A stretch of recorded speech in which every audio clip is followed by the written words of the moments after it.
The president and his cabinet are agreed on a figure for the most important piece of legislation next year. And as Budget Secretary Amena Pangandaman maintains, government's national budget for next year, which is 547.96 billion pesos more than this year's, will help reduce the deficit to 3%, slash the poverty rate to 9%, and help the economy reach within striking distance of middle income status by year end or early 2025. Our Naomi Tiburcio has the full report. President Ferdinand R. Marcos Jr. and his cabinet have approved the 2024 National Expenditure Program, according to the Department of Budget and Management. The budget is 5.768 trillion pesos, equivalent to 21.8% of the GDP and 9.5% higher than this year's budget. According to Budget Secretary Amena Pangandaman, the national budget will give priority to projects that encourage inclusive and sustainable economic growth, in accordance with the Philippine Development Plan 2023 to 2028 and the administration's 8-point socio-economic agenda.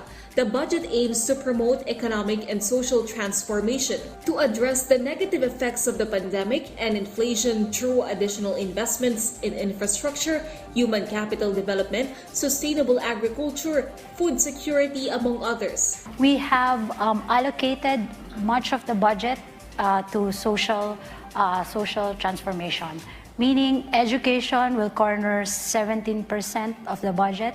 The health sector will get a boost of 19%.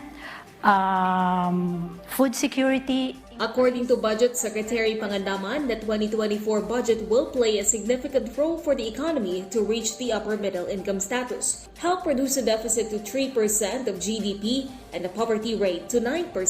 The 2024 NEP is lower than the recovered DBM budget proposal of 5.90 trillion pesos. Pangandaman says the fiscal space is limited, so the DBM had to look into the budget utilization rate of the agencies and if the programs match the priority of the 2024 budget. She says projects not included in the 2024 budget may be funded in the following years. Once approved by the cabinet so that they'll be able to see their levels na po, yung mga cabinet secretaries natin, we will already start with the printing of NEP until maybe the SONA. The 2024 national budget will be submitted to the Congress after President Marcos Jr.'s SONA on July 24. Under the Constitution, the NEP must be submitted to Congress within 30 days after the SONA. After the Congress approves the National Expenditure Program, it will then be called the General Appropriations Bill, and once it's signed into law, it will be known as the General Appropriations Act. Naomi Tiburcio for The Nation.